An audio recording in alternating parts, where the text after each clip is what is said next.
course, one day, after struggling, like we all do in the beginning, to get into TV and into movies, he had this idea of writing a script. And in longhand, he wrote this script, which was Rocky.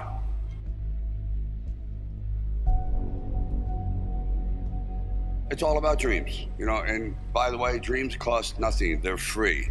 The hard part is just keeping them going, and please keep them going, because we're here for one simple reason. He believed in the dream, I believed in the dream, and our dreams come true, and there's no reason every one of yours can't either.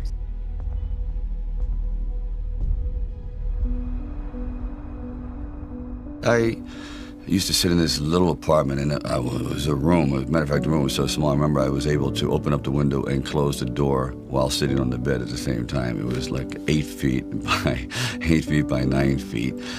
But the one thing about that room, there was really very little distraction. So I would sit there propped up in bed, and I'd go out with my big pen and legal pad and just start writing these stories. And most of them were very, very trivial. But there was something about the process of unrealized dreams. I was always brought back to this subject because I think it's one of the most enduring subjects and one of the most difficult passages for people to accept, that they never were realized in their own lifetime, that they just didn't get that shot. I decided it was a time to come to California. So I went to California, and I moved in the Valley, and things weren't going very, very well there. As a matter of fact, I had to go out and try to sell my dog because it was either do that or he just was not going to be very well fed. And then one night, I went to see Muhammad Ali fight. For one brief moment, this supposed stumble bum turned out to be magnificent in the fact that he lasted and knocked the champion down. I said, boy, if this isn't a metaphor for life.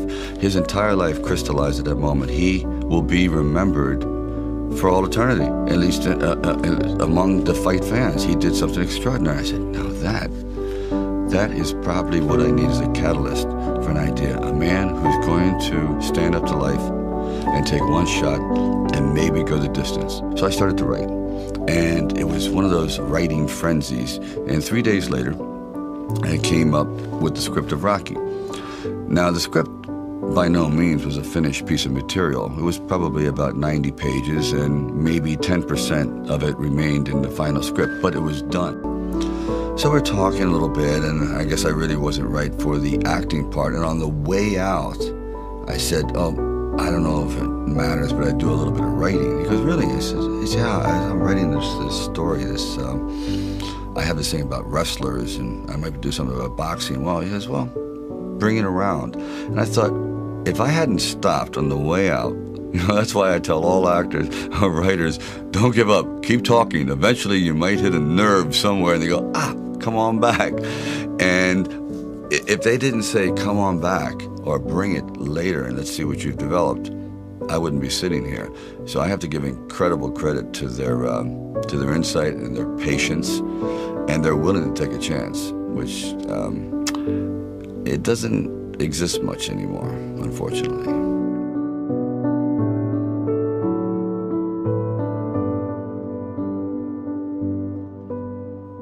Originally, when I brought the script to them, they were fairly enthusiastic about it. The one thing they were not enthusiastic about was me playing the part, and I really can't blame them at the time. But there was something inside of me that you know, this opportunity is never going to come around. And I really wasn't used to money, and I had no idea of what I would be missing. But the temptation started to come forward. First, it was 25 grand and $100,000. I go, well, I never heard of 100,000 because I had like $106 in the bank, and like I said, I had to sell my dog, and things were not looking very, very good. My $40 card in the spin, and it went up to 330,000, and probably I heard it went up to 360,000, and I thought, all right, you know, you've really managed poverty very well. You've got this down to a science. You really don't need much to live on. I had like sort of figured it out. So I was not in any way used to the good life. So I thought, you know what? if I know in the back of my mind, if I sell the script and it does very, very well, I'm going to jump off a building. And if I'm not in it. So this is one of those things where you just roll the dice and you fly by the proverbial seat of your pants. Say, all right, I gotta try it. I gotta just do it. I may be totally wrong, and I'm gonna be taking a lot of people down with me, but I just believe in it.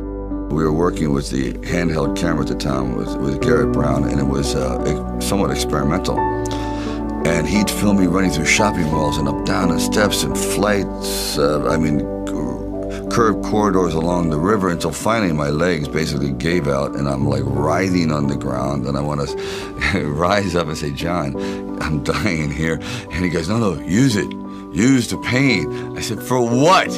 I mean, I'm in misery. He goes, well, no. You know, it's giving your character, it's giving him some depth. I said, it's giving me bruises. It's giving me like agony. I can't sleep at night. Like the scene where we just jumped down and saw this ship along the dock, this docked along the pier, and I said, just jump out, run as fast as you can along the ship, and I'm running and running. I said, you know what, my legs are buckling. I'm literally gonna crash down here. Teeth are gonna go, jaw, face. I'm just gonna be ground down to this flat-faced image. Please. And I just barely made it.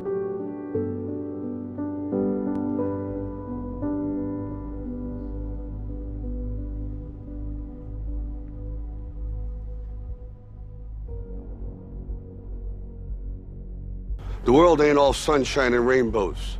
It's a very mean and nasty place, and I don't care how tough you are, it will beat you to your knees and keep you there permanently if you let it. You, me, or nobody is gonna hit as hard as life. But it ain't about how hard you hit. It's about how hard you can get hit and keep moving forward. How much you can take and keep moving forward. That's how winning is done.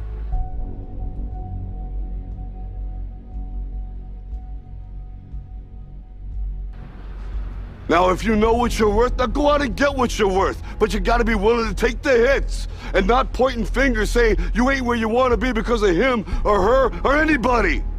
Cowards do that, and that ain't you. You're better than that.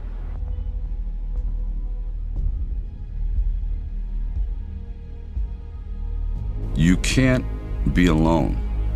To really succeed, no man really is an island. When you find the right components in your life, the right people that gel with you, then you feel as though you're invincible. It may be a fallacy, but you at least feel as though you can take all that life has to dish out.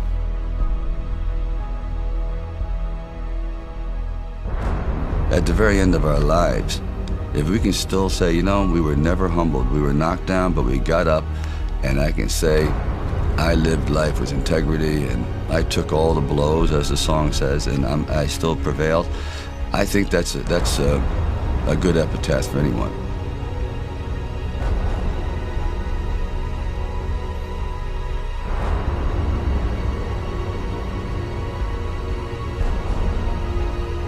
It's all about dreams, you know, and by the way, dreams cost nothing. They're free. The hard part is just keeping them going, and please keep them going, because we're here for one simple reason. He believed in the dream, I believed in the dream, and our dreams come true, and there's no reason every one of yours can't either.